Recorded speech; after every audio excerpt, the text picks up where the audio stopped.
Thanks for having me. I'm going to talk about the largest collaborative project involving journalism in the history of the Brazilian press. This is the Comprova project. And at the beginning of this year, the organization that I'm representing here, the Brazilian Association of Investigative Journalism, was invited to take part of a coalition to help to organize and coordinate a coalition of 24 news organizations to fight misinformation in Brazil. And this was like a danger zone to us, so we hesitate to say yes, but we did, and it was a good call.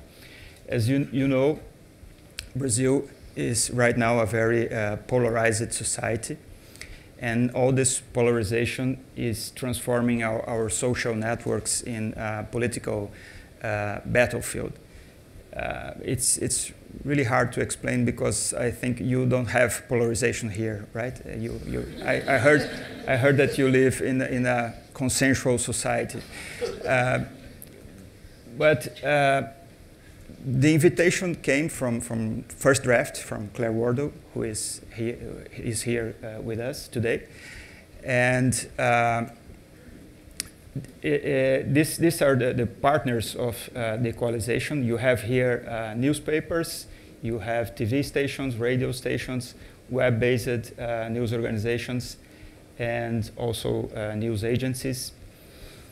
And the idea was to pool the resources of all these newsrooms to monitor monitor misleading content on social network, and also to use the power of amplification of these news organizations to spread the debunkings of this false content.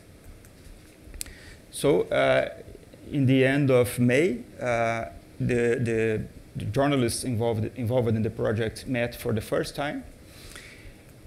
And a lot of journalists, they were not familiar with content verification, so they had to be trained. And First Draft gave us the tools and methodology to do it. And in June, the project was officially launched. In August, we began to publish our content in August 6th. And as you can see at the bottom of the slide, a lot of news organizations were working together to check the content. So collaboration was working from day one.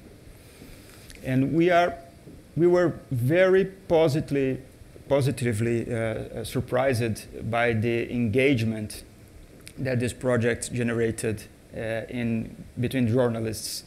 We use a WhatsApp group to communicate because we had to work remotely.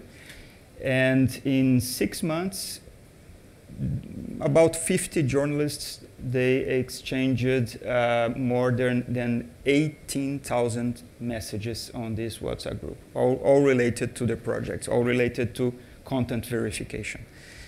And also, I did a word count in these messages, and we exchanged more than 315,000 words. And that's more, in terms of text volume, it's more than any book of the Harry Potter saga. So what we learned, sometimes a shared purpose motivates more than the competition. Collaboration is horizontal, but you need a central coordination, of course. And the editor, the person in charge of this coordination, he must not act like a boss, but like a diplomat. Collaboration builds trust, and collaboration improves quality. We ended the project with 0 errors. And also for the future, one collaborative project opens a door to another one. So we are right now in Brazil discussing a new Comprova, a slightly different one, to begin in 2019.